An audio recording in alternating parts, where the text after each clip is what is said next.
münasibətimdə həmişə eyni insanları seçirəm.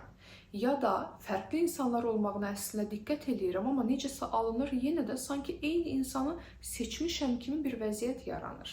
Yaxın əyləş, çünki bu video məhz sənin haqqındadır. Bax, sən əslində münasibətdə eyni ya da bənzər xarakterə sahib olan insanları seçmək deyirsən də, burada başqa bir şey baş verir. Biz qarşı tərəf haqqında danışırıq, amma əslində mən bugün bu videoda sənin haqqında danışmaq istəyərdim. Sən bu münasibətlərdə kim olursan, ümumiyyətlə sən ikili münasibətlərdə kim olursan, ikili münasibət yaşamaq, romantik münasibət, sevgi münasibətində olmaq əslində səni necə birə eləyir? Yəni, necə birinə çevrilirsən? Ya da sualı biraz daha dəyişdirim, hansı rola girirsən? Burada dayanaq və bunu biraz düşünək. Çünki nəyə görə bu şuurlu bir proses deyil. Yəni, sən biri ilə tanış oldun, şuurlu şəkildə bir rola büründün. Düşünmürəm ki, bundan söhbət gedir. Daha çox, münasibətə girdiyin zaman özün də bilmədən, şuur kənarı bir yerdən bir proses baş verir. Və o proses budur ki, sən artıq səndə var olan, sənə tanış olan bir rola girirsən.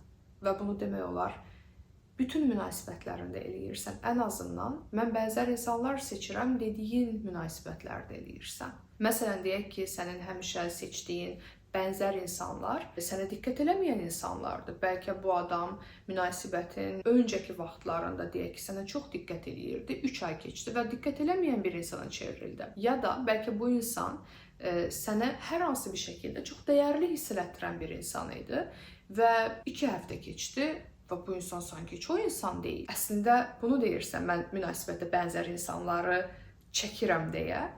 Baş verən şey əslində olan isə odur ki, münasibət başlayır, sən özün də bilmədən, şuur kənarı bir yerdən, şuurlu proses deyil bu, bir rola girirsən və bu rolun nəticəsində qarşıdakı insan da başqa bir rola girmiş olur ya da sən özün də bilmədən qarşıdakı insanı fərqli bir rola qoyursan.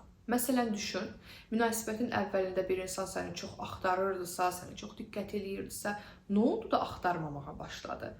Yəni, sual belədir, mən bu münasibətdə necə davranmağa başladım və mən digər münasibətlərimdə, qurmaq istədiyim münasibətlərdə necə davranmağa başlamışdım?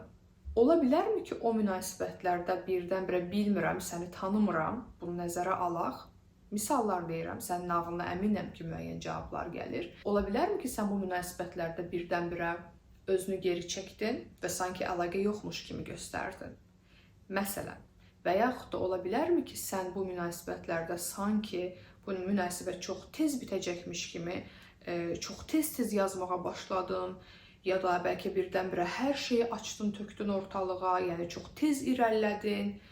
Hansı bir rola girdin? Neynədin görəsən? Bunu səni günahlandıran bir yerdən qətiyyən səsləndirmirəm. Belə bir, təbii ki də, yəni proses də o deyil, mənim də belə bir niyyətim yoxdur. Daha çox anlamağını istəyirəm. Dediyim kimi, bu şuurlu bir proses olmadığına görə, bunu şuurlu hala salmaq üçün təbii ki, üzərinə düşünməliyik bərabər. Düşünürəm ki, artıq zehnində bəzi şeylər oturur. Neynədiyinə dair, necə bir rol aldığına dair. Və görəsən, növbəti münasibətində fərqli cür davransan necə olar? Təbii ki, burada bir nüans da var. Niyə məhz bu rolu seçmirsən? Bu çox önəmlidir.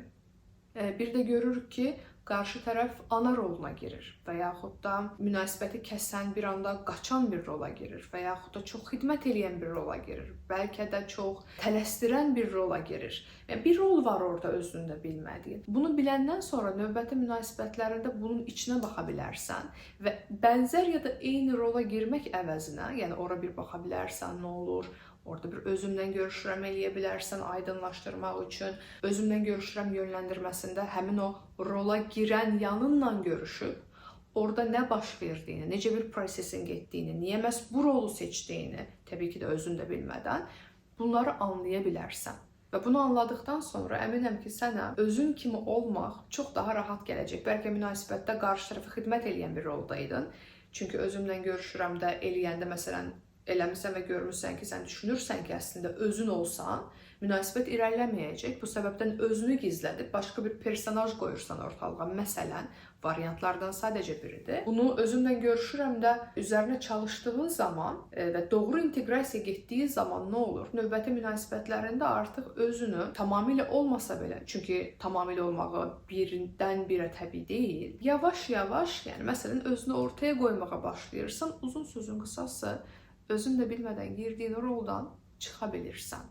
Və belə olduğu zaman da sən o roldan çıxdığına görə bir şəkildə qarşıdakı tərəf də o rola girməmiş olur və qarşıdakı tərəfi olduğu şəkildə görə bilirsən və seçə bilirsən. Bu adamla münasibət istəyirsən, istəmirsən və s. və ilaxır. Yəni uzun sözün qısası, ikili münasibətlərdə bənzər insanları ya da eyni insanları çəkirəm deyil də, əsas sual budur. İkili münasibətlərdə hansı rola girirəm? Bu arada özümlə görüşürəm yönləndirməsinin linkini aşağıda pin elədiyim kommentdə yerləşdirəcəm. Oradan keçid eləyərək özümlə görüşürəm yönləndirməsini əldə edə bilərsən və həmin bu rola girən yanınla görüşüb öz üzərində birbaşa işləyə bilərsən. Hələlik isə bu qədər. Dayanaq burada. Növbəti videoda görüşəcəyik. Gözəl həyatlar.